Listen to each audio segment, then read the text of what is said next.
Hi everybody. This is once again History of South Africa at Flagler College. Today's discussion begins to delve into the wars of the early to mid 19th century.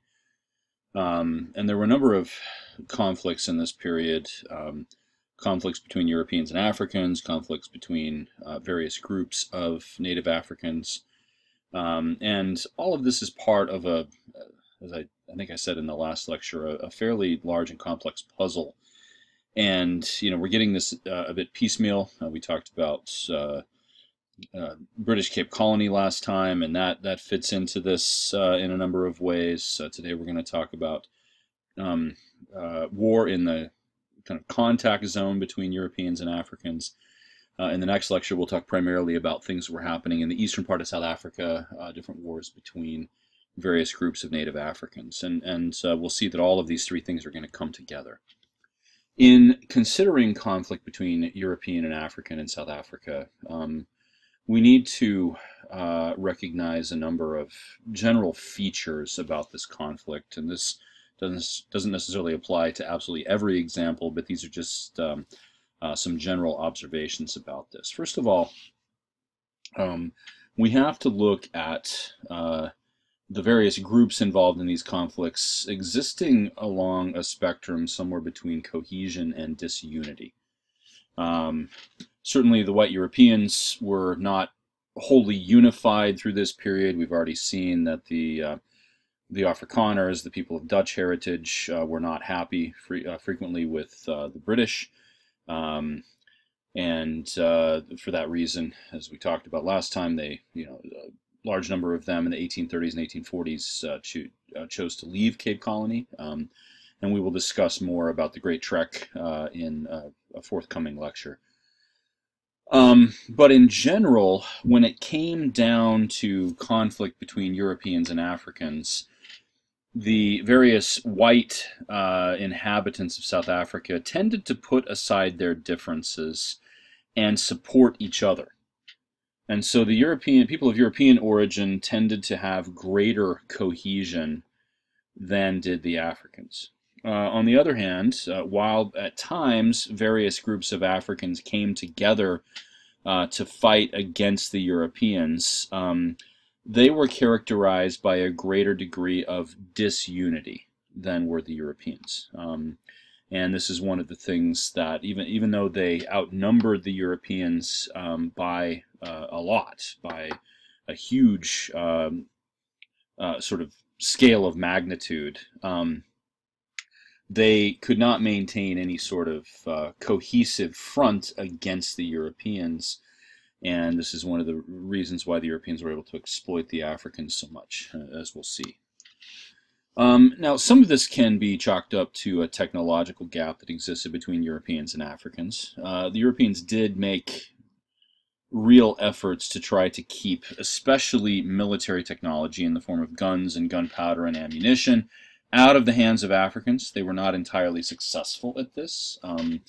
More and more as the 19th century wore on, European merchants were willing to trade with African chiefs or kings who were trying to upgrade their armies in an effort to fight against the Europeans. And these European merchants, in many cases, sort of weighed the consequences of that versus the potential profits and chose the profits rather than the consequences. And so the authorities were not always successful at this. But even in those cases, Africans tended to buy sort of outmoded previous generation guns, many of which didn't work very well.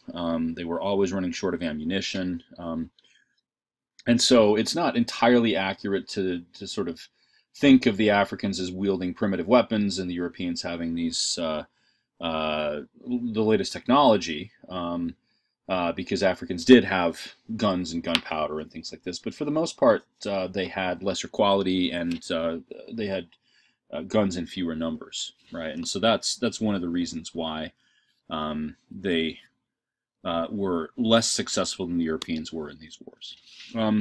Another, and maybe the most important consideration, has to do with food supplies. And and that may sound vague at this point. Suffice it to say that in almost every conflict that flared up in the 19th century between Europeans and Africans, the Europeans defeated the Africans because they went after their food supply.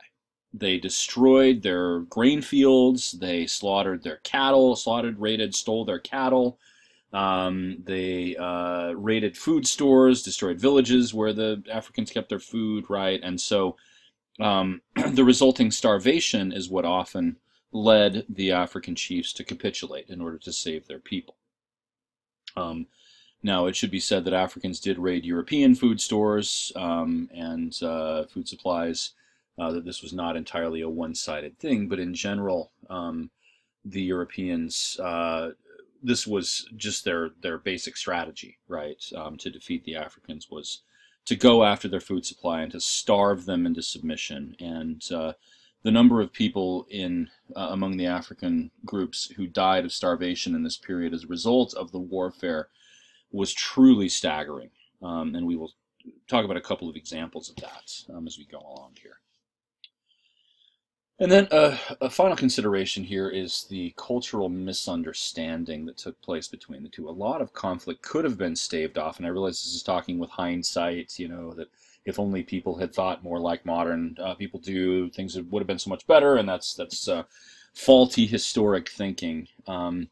But there are some fairly obvious examples of cultural misunderstanding, and even at times the Europeans who were observing the situation recognized when there was a cultural misunderstanding, right? There is in the documents in the Williams book, for instance, and I apologize, I need to find this. Let's see. Okay.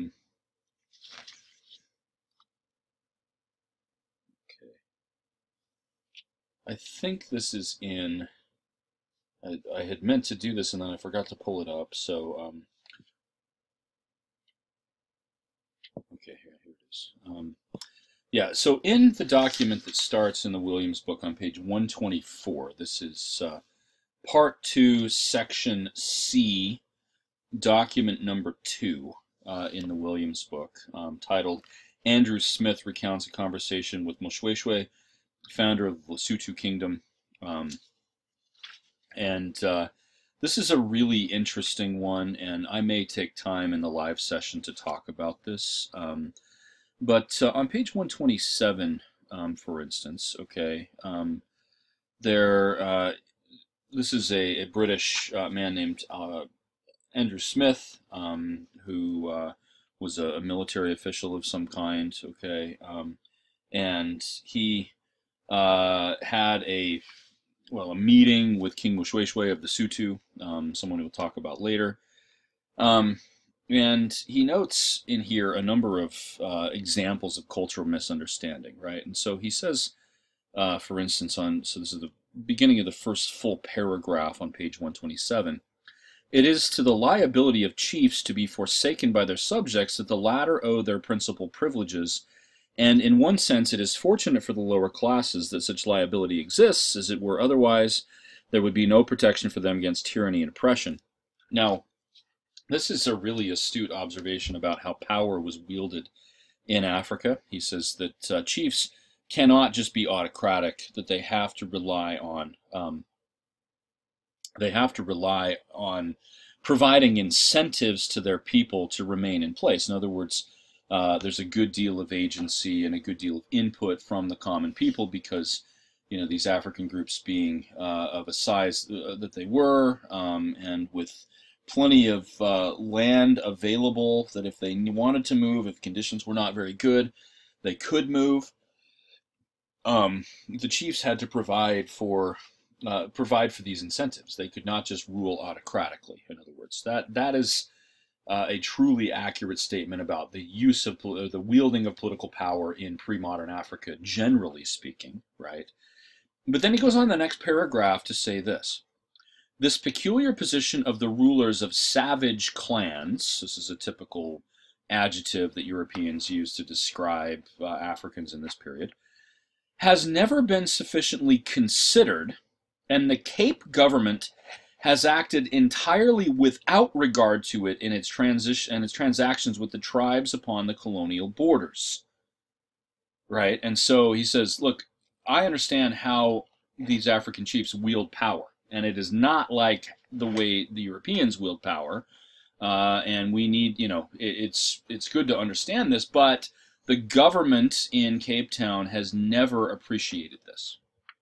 And if they had understood this, they would have worked very differently with the Africans.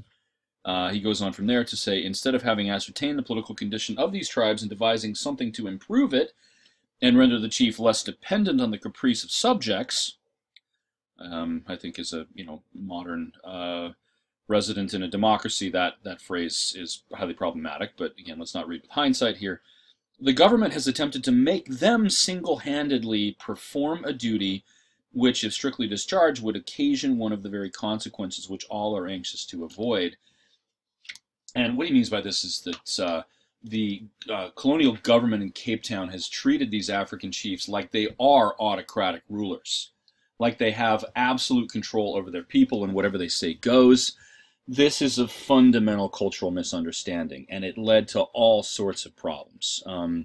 That the colonial government would enjoin these these chiefs to do certain things, and when they simply couldn't do it because their system didn't permit it, then the British would get angry with them, and there would be further conflict. And this is one of the things that just precipitated and exacerbated the intense conflict of this whole period.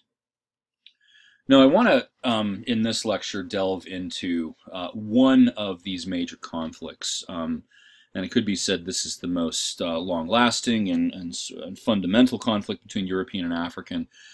And really, it's a conflict that occurred and almost entirely because of location. Right, so this map, this is much better than the map I had in the last lecture.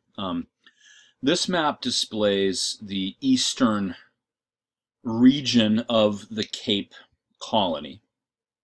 And you can see here there are a few rivers here along the coast of the Eastern Cape. This is the Fish River. This is the Keiskamma River. And then there are a couple of smaller ones. And then over here to the east is the Kai River, K-E-I. Okay. So the Fish, the Keiskamma, and the Kai. And these three are going to become important in the narrative of the war, the various wars with the Xhosa people of this part of South Africa, right? And this is a protracted conflict. The Xhosa and the Europeans had been fighting each other since the late 18th century, since the Trek Boers first made their way into this region. The Xhosa, who were these Bantu farmers who lived over here, they, from the late 1770s on, had been involved in a series of skirmishes, at times erupting into outright warfare with the Europeans. When the British took over the Cape in the 1790s, they sort of inherited this conflict from the Trek Boer settlers who had been trying to make their way over here in previous periods. And for the most part, up to this point, the Xhosa had been successful in stopping European settlement from spreading further and further to the east. There were settlers kind of up to the Fish River, but there's still a lot of Xhosa chiefdoms over in this area, and the Europeans had not established kind of a permanent control over this. Okay.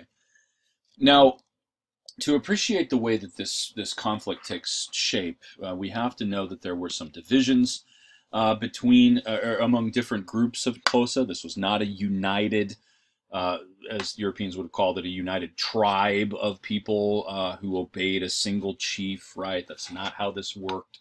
And it's actually a good deal more complicated than this. But in general, there were three major groups of Xhosa. The Taleka, who lived over here east of the Kai River. The Nika, there's a click in that, Nika, that one's hard to say, who lived here between between the Kai and the Fish. Okay, so Fish is here and the Kai is here. So in this area that later becomes the provinces of Victoria and Queen Adelaide.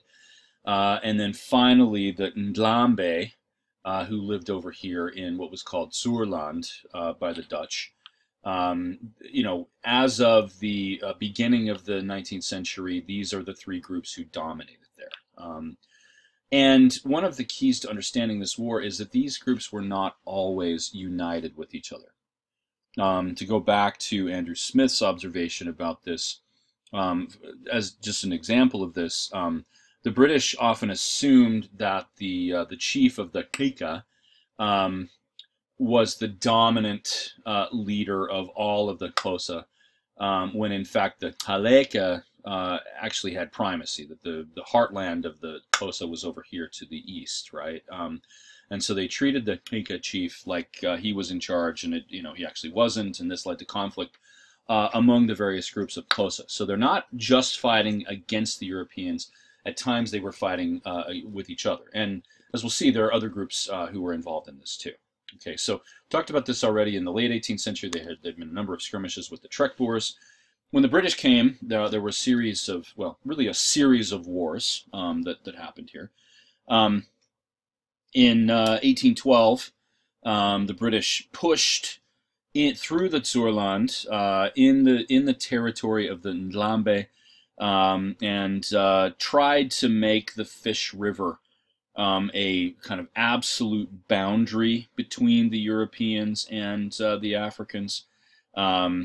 The various groups of Xhosa then united and tried to push them out. They were partially successful initially, and this is the case where the British treated the Klika chief like he was in charge, when in fact the Xhosa chief was the prime ruler. And the Xhosa and then Ndlambe ended up attacking the Klika chief and defeated him in battle, right? So this is sort of a divide and conquer. In 1819, after suffering some defeats, the Xhosa united together and invaded back into Zuurland, actually attacked Grahamstown, and nearly conquered it, nearly took the city of Grahamstown. Grahamstown is right here. But they were finally repulsed. And in this case, in order to create a kind of barrier zone, we already talked about this a little bit, the British set up a neutral zone. They annexed the territory over to the Keiskamma River, and this territory, which became called Victoria Province, was set up as a neutral boundary. And initially the Europeans were not supposed to settle in this area. The Xhosa were supposed to leave and go east of the Keiskamma. That didn't always happen, and this remained a conflict. In the 1820s, and this is where we don't have all of the pieces of the puzzle in place yet to understand this, but there's a lot of conflict going on further to the east over here in what was called Zululand, right? This is the Mfecane, which we'll talk about in the next lecture. But that conflict had produced a lot of refugees. These were known by the Xhosa as Mfengu. And let me take a drink here. I can click better if my tongue is moist. So anyway, sorry about that. Anyway, the Mfengu came into Xhosa territory in fairly large numbers. And they were incorporated by the Xhosa, but this didn't always sit well with the Xhosa, and the Mfengu were often treated as lesser creatures, lesser beings. They were not given property. They had very low status, and so the Mfengu actually were a destabilizing force in this area. The Mfengu were fairly likely to join together at times with the colonial powers rather than unite with the Xhosa because of the way they were treated by them. Okay, so that destabilizes things. Now, that destabilization contributed to the Xhosa trying to get some sort of internal cohesion going in the 1820s, and this allowed the British to continue to, They began to settle people in this territory that had formerly belonged to the Xhosa. In 1834, the Xhosa, the Europeans had been settling in what was supposed to be neutral territory. There was a lot of resentment among the Xhosa. And so in 1834, the United Chiefs began to stage a guerrilla war where they would send groups to raid into settler territory over here into these now British provinces of Victoria and Albany. They did not make it all the way to Grahamstown necessarily, right? And instead of concentrating all of their forces into a single attack, they spread them out and attacked individual colonial or individual European settlements. To counter this, the British sent their army deep into Xhosa territory, and they actually captured the Kaleka chief, whose name was Xhosa, and they killed him. The Mfengu, many of them joined together with the British in opposing the Xhosa, and so this was a disaster. And finally, the chiefs, bereft of the Kaleka chief, decided to capitulate. And the British governor at this point annexed all of the territory over to the Kai River after this capitulation. He did not allow settlement. Rather, he set up a province here, or rather, he turned this into, he did turn it into a province. Sorry, I'm just checking my notes here. Turned it into the province called Queen Adelaide. However, this order was contramanded by the government in London, and instead they turned it into this place called British Kaffraria. That's after the racial slur Kaffir, okay, which they tended to call the African people, right? And so there were some of the British authorities there who wanted to kick the Xhosa completely out of this, but the humanitarian lobby and the British government managed to contramand that, and they turned this into, as I said, this thing called British Kaffraria. Now, and then this is a sort of general comment, and it goes back to this point that I made in talking about that document, the Andrew Smith testimony. The British were attempting at this point different strategies to rule over their colonial possessions in Africa. And the one that they ultimately settled on, though, this is an early experiment in this. This is not kind of standard policy. It does become by the late 19th century standard policy. But this experiment was with what we call indirect rule. Okay, now let me describe this. This is when the Europeans would co-opt the local leaders, in this case the Xhosa chiefs, and set them up as quasi-colonial officials, giving them responsibilities to act as agents of the colonial power and to keep their people in line, thinking that these people are already the rulers there. If we can kind of win them over and co-opt them, then they will keep their people in line, and we have to do less work and less fighting to maintain the peace there, to do what we want, right? In the Xhosa situation, these attempts at indirect rule rarely worked because the chiefs did not have supreme authority, as we said, right?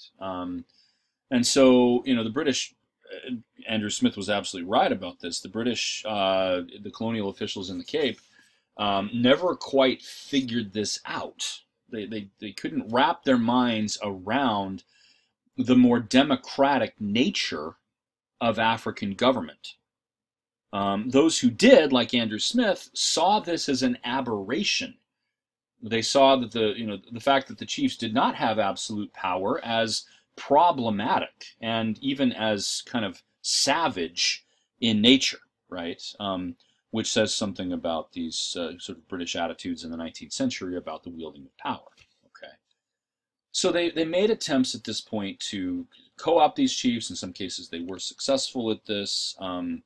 But this did lead to later. There were some kind of a tenuous peace here under the colonial official named Andries Stockenstrom, who was, even though he was of Dutch heritage, he was a British colonial official. He tried all of this, and it worked for a little while, but they weren't able to maintain the cohesion to it. There was another war that broke out in 1846 called the War of the Axe, and the Xhosa, as they had done on other occasions, won some initial victories. They attacked European settlements and drove the settlers out of the territory they had once controlled. But the British then counterattacked and forced them into capitulation. And it was at this point that one of the more notorious British rulers in the history of South Africa took power. His name was Harry Smith. There are a number of stories told about Harry Smith and the way he handled this situation. Some of them may be legendary or apocryphal. One of them holds that when he accepted the surrender after the War of the Axe, that he forced all of the Xhosa chiefs to come and kiss his feet, and that he also blew up a wagon and told them, within the sight of all of the Xhosa warriors, and told them that that's what he would do to all of them if they disobeyed him, right? Whether those things are true or not, this is indicative of the kind of ruler that Harry Smith was. And at times, the humanitarian lobby and the British government did mitigate his worst tendencies, but the Xhosa suffered at the same time under his governorship. There was another war led by, in this case, a Xhosa prophet named Mlanjeni, who borrowed from Christianity. He claimed that God was angry with the Europeans for killing Christ. An interesting sort of turn of the rhetoric there, given what was happening at times to the Jews and other nondescript persons in Europe. Anyway, this led to another war and followed a similar pattern. The Xhosa marshaled their troops. They won some initial victories. The British got their act together, counterattacked, and ultimately defeated them.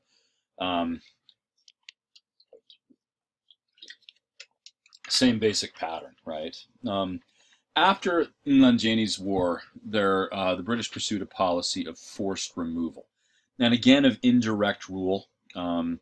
After Harry Smith was replaced, the governor George Grey tried a sort of civilizing mission, as he called it, where he wanted to provide education for these Africans to become like Europeans, to see that the British were benevolent despots in ruling over them, that they really had their best interests at heart. The Africans didn't buy any of that rhetoric, and these sorts of things didn't work either. Now, the worst disaster for the Xhosa, and the one that really was the nail in their coffin, so to speak, and that's a terrible way to put it, because it's far too literal. So many Xhosa died as a result of this. There was a massive outbreak of cattle disease called rinderpest in the 1850s. This was imported by Europeans. This was not something native to Africans. And there is even some evidence at times that Europeans introduced diseased cattle into the herds of the Africans in order to spread rinderpest, right? So there's definitely some untoward behavior that went on at times with things like cattle disease. Whether or not that happened in this case, I'm not absolutely certain, but definitely the Europeans did not do anything to try to mitigate or check the spread of this cattle disease, because this worked to their advantage. All of the Xhosa were affected by this. Now, why is this so important? Well, let's remember, cattle are not just a source of food to these African Bantus. Cattle were the primary source of wealth, the major thing that was considered property. So much of status and political power hinged on the ownership of cattle. And this was disruptive to the entire society, right? This was akin to something like a massive depression where everyone's bank accounts are wiped out, and people who had previously held status because they had, a certain sum in their bank account were now left penniless. And the cattle disease strikes them indiscriminately. People who owned massive herds and had a great deal of wealth and prestige as a result of that were just as likely to lose their cattle as a poor person, and in some cases lost more. And so, this didn't necessarily affect everyone exactly the same. This drove the Xhosa into absolute desperation. And the Europeans began to take advantage of this as a lot of the Xhosa were dying. The Europeans made new plans for settling the territory that the Xhosa had held, and for exploiting this situation. This led in the early 1850s to the Xhosa making some pretty irrational decisions. Just as a result, this is what the increasing desperation did to them. There was a young woman named Nonqawuse. That's a difficult Xhosa word to say. This is a picture of Nonqawuse, together with another young person who was involved in this movement. She was only 16 years old, but she claimed to be a prophetess. She claimed to have divined the will of God and to be God's mouthpiece. And she claimed that the cattle disease outbreak was as a result of witchcraft. Let's remember that, Dingaka talked about this in an earlier lecture, that when bad things happened in these African societies, they tended to explain that this was a result of witchcraft, people engaged in witchcraft. And so this is how the spread of the cattle disease was explained, right? And so Nonqawuse said, claiming to speak for God, said that the Xhosa needed to slaughter all of their cattle, and that God would provide, or the gods, the ancestors, would provide new cattle for them, but only if they killed all of their existing cattle. Okay, so that was the major substance of her prophecy. She also said that they needed to not plant their crops because the crops were tainted by witchcraft, like the cattle were. That these were raised by unclean hands, and so they needed to kind of make a complete break with everything they had done before, get rid of all of their food supply, and that the gods or the ancestors would provide new food for them. That they needed to, anyway, there are a number of other things that they were required to do. They needed to renounce witchcraft voluntarily.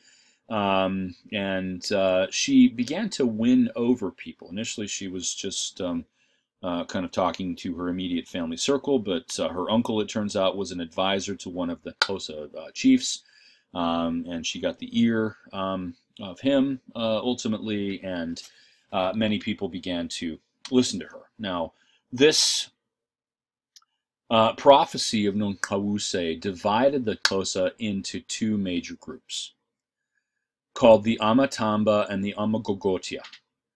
So the Amatamba were those who believed in the prophecy of Nonqawuse and were willing to slaughter their cattle and to, burn their grain stores and these other things. The Amagogotia, and that translates to something like coward, okay?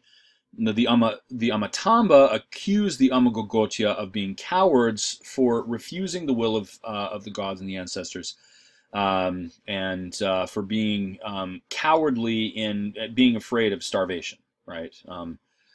Now, if all of this seems a bit surreal, obviously it is, right? So if this goes entirely against rational thinking, it does, and it leads to a terrible, terrible tragedy. The Amatamba, who grew in numbers because of the increasing desperation, ended up slaughtering upwards of a few 100,000 head of cattle. And, the new cattle were not forthcoming, right? As many as 40,000 Xhosa ended up starving to death in the 1850s as a result of these actions. By the time the Xhosa have emerged from this, they were left in a severely weakened state. British Kaffraria had been entirely annexed to become Queen Adelaide Province, and the Xhosa were pushed due to mass starvation entirely out of all of this territory that they had previously held only a few decades before. This whole territory here would become later called the Ciskei. That's simply the Latin word for this side of the River Kai. Okay, but the Ciskei, or British Kaffraria, became part of Cape Colony entirely. It was annexed and opened up for European settlement, and the Xhosa, well, many of them ended up becoming laborers, working for a pittance on European farms in this territory. Those who remained independent were all on the eastern side of the River Kai from this point on, in an area that became known as the Transkei, and which will become important some later on in South African history. Okay. All right. I know that was a lot of stuff. This went on much longer than I had intended, but hopefully that wasn't too complicated. If you have questions, please ask them on the discussion board. I would be happy to go into more detail about this. And I will talk about other pieces of the puzzle that we're setting up here in the forthcoming lectures.